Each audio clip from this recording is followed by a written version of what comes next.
जंगल के एक कोने में एक छोटा सा चूहा रहता था। नाम था चिंटू। चिंटू बहुत चालाक, फुर्तीला और थोड़ा शरारती था। उसे किसी के भी काम में टांग अड़ाने, चीजें चुराने और दूसरों को परेशान करने में मजा आता था। शुरुआत में सब उसे नजरअंदाज कर देते थे।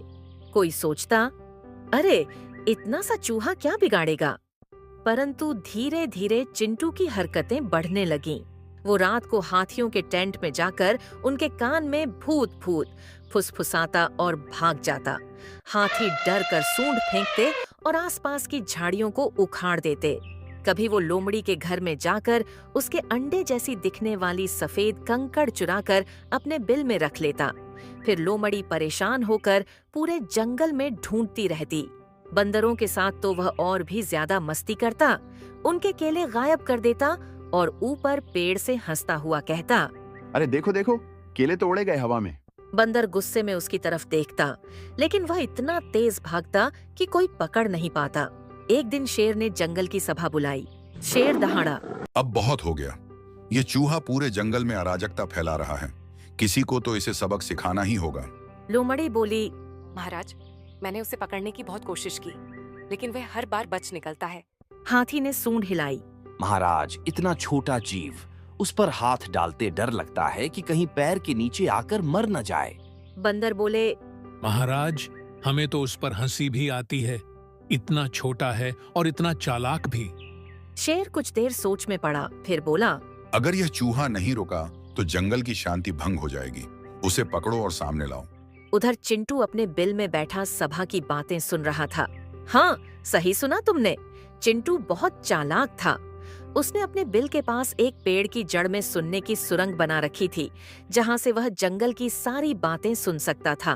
वो मुस्कुराया और बोला, हाँ हाँ, तो अब जंगल का राजा भी मुझसे डरने लगा। चलो, अब उन्हें असली डर दिखाना होगा। उस रात चिंटू ने एक नई योजना बनाई। वो चुपके से जंगल के भंडार घर में घुसा, जहाँ हाथी, भालू और लोमड़ी ने सर्दियों के लिए अनाज जमा किया था। वहाँ उसने बोरों को काट काट कर सारे दाने इधर उधर बिखेर दिए। फिर ऊपर से पत्ते गिरा दिए ताकि लगे जैसे कोई बड़ा जानवर आया हो। सुबह जब सब जानवर पहुँचे तो सबके होश उड़ गए। हाथी चिल्लाया, कोई डाकू आया था। लोमड़ी बोली, नहीं, ये तो किसी चालाक दिमाग का काम है। शेर दहाड़ा, आज तो जिसने भी यह किया है उसकी खैर नहीं। चिंटू दूर पेड़ की डाल पर बैठा सब कुछ देख रहा था और जोर जोर से हंस रहा था। धीरे धीरे जंगल में अफवाह फैल गई कि कोई रहस्यमय ताकत रात को हमला करती है। बंदर अब रात को पेड़ से नीचे नहीं उतरते थे, हिरण समूह में सोते थे।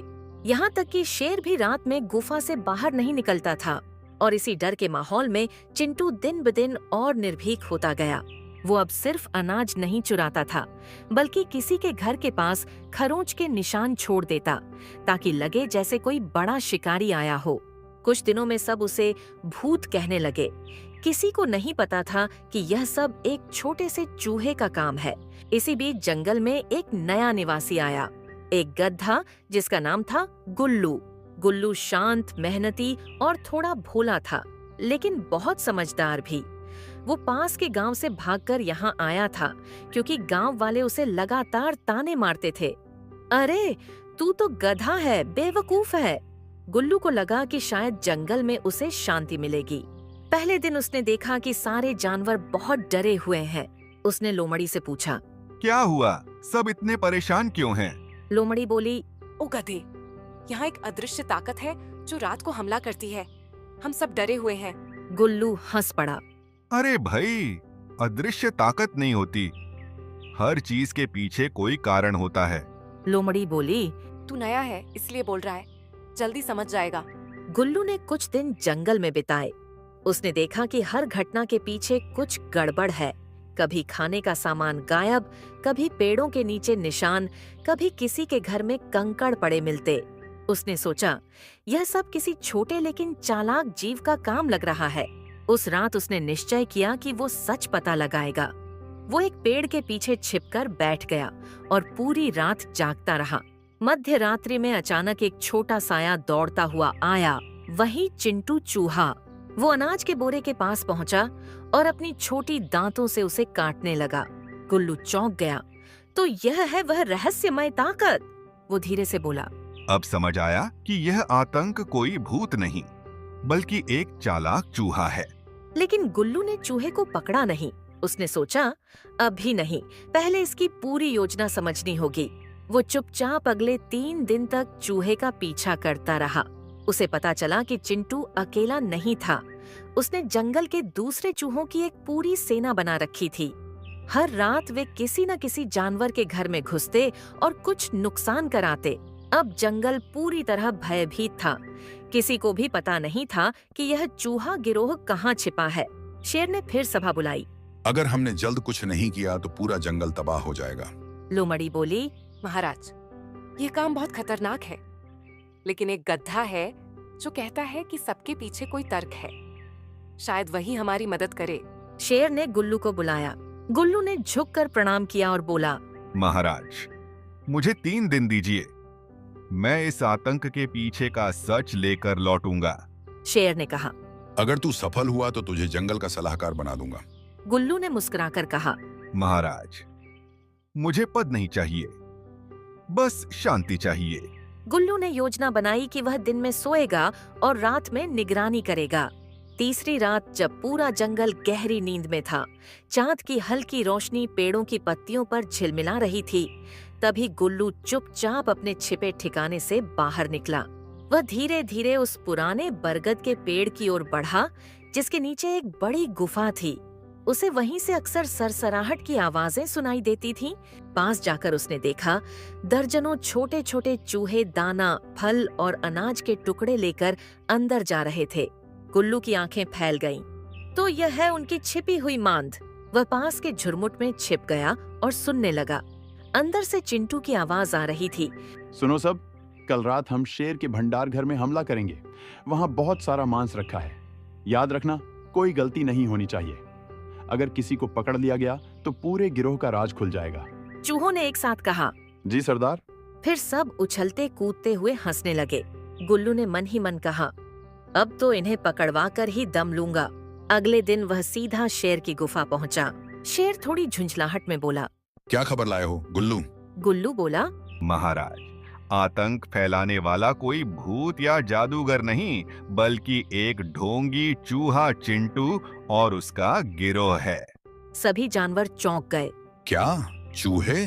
गुल्लू ने सिर हिलाया। हाँ महाराज, और आज रात वे आपके भंडार घर पर हमला करने वाले हैं। शेर गरजा। तो आज रात हम उन्हें रंगे हाथों पकड़ेंगे। गुल्लू ने कहा, नहीं महाराज, उन्हें पकड़ने से पहले हमें डर से नहीं, दिमाग से जीतना होगा। अगर हमने सीधा हमला किया तो वे अपने बिल्लों में भाग जाएंगे और कभी नहीं मिलेंगे। शेर बोला। तो तेरी क्या राय है? गुल्लू ने मुस्कुराकर कहा, महाराज, मैं एक जाल बिछाऊंगा, आप बस मेरे आदेश का पालन करें। शेर ने उसकी बुद्धिमानी पर भरोसा किया और सब उसकी योजना सुनने लगे। रात गहराने लगी। पूरा जंगल शांत था। गुल्लू ने अपने दोस्तों बंदर और खरगोश को इशारा किया। उन्होंने भंडार घर के चारों ओर पतली रस्सियां और बांस के जाल फैला दिए। भंडार घर के अंदर गुल्लू ने अनाज और फल रख दिए ताकि चूहों को लगे कि यह एक आसान शिकार है। सब छिप गए और इंतजार करने लगे। आधी रात बीती। धीरे धीरे दर्जनों चूहे अंधेरे से निकले। सबसे आगे था चिंटू, सिर पर एक पत्ता रखे, मानो कोई सेनापति हो।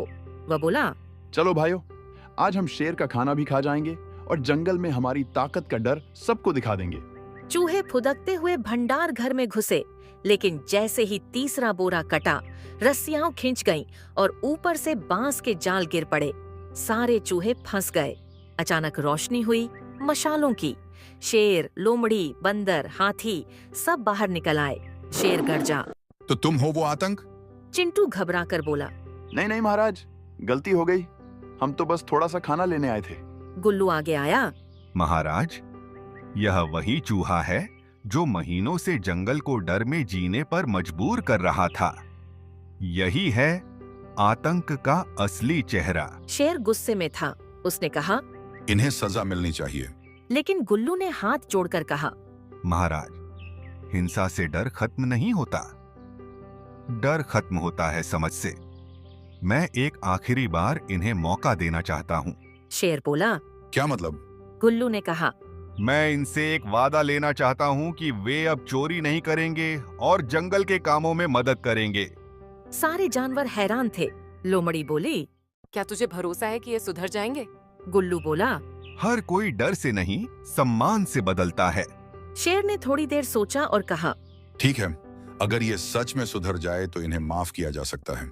गुल्लू ने चिंटू की तरफ देखा और कहा। अगर तुम सच में सुधारना चाहते हो तो मेरे साथ चलो। चिंटू बोला। कहाँ? गुल्लू ने कहा। उन्हीं जगहों पर जहां तुमने नुकसान किया था। तुम अपने पंजों से वहां सफाई करोगे और सबका अनाज लौटाओगे।